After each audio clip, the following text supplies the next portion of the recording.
নমস্কাৰ অসম ইনফো 2.0 লৈ সকলোকে স্বাগতম জনাইছো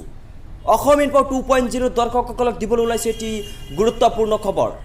ৰাজ্যৰ ছাত্ৰ-ছাত্ৰীসকলৰ বাবে আহি পৰিছে এটি ডাঙৰ খবৰ ৰাজ্যৰ এইচএছ ছাত্ৰ-ছাত্ৰীসকলৰ বাবে এইচএছ পৰীক্ষা দিয়া ছাত্ৰ-ছাত্ৰীসকলৰ বাবে আহি পৰিছে এটি ডাঙৰ খবৰ কি এই ডাঙৰ খবৰ জানিবলৈ আপোনালোকে ভিডিঅটো সম্পূৰ্ণ চাব আমাৰ চেনেলত যদি প্ৰথম আহিছে চেনেলটো সাবস্ক্ৰাইব কৰি দিব বলক আমি এতিয়া ভিডিঅটো আৰম্ভ কৰোঁ ৰাজ্যৰ এইচএছ ছাত্ৰ-ছাত্ৰীসকলৰ বাবে আহি পৰিছে এটি গুৰুত্বপূৰ্ণ খবৰ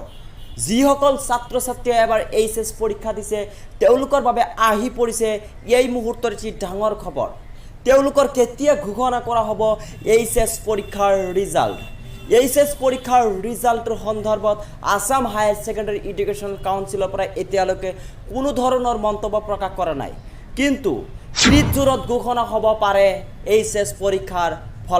ফলাফল ঘোষণাৰ বাবে এতিয়া সম্পূৰ্ণ সাজু হৈ পৰিছে Assam higher secondary education council অসমত ফলাফল ঘোষণাৰ বাবে বান পৰিস্থিতিয়ে কিছু বিলম্ব হৈছে 30 জুনৰ ভিতৰত ঘোষণা কৰিব পাৰে উচ্চতৰ মাধ্যমিক চূড়ান্ত বৰ্ষৰ ফলাফল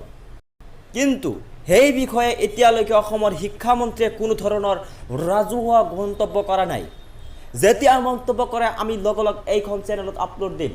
যদি আজিৰ এই ভিডিঅটো ভাল লাগে তেনেহলে লাইক কৰিব কমেন্ট কৰিব শেয়াৰ কৰিব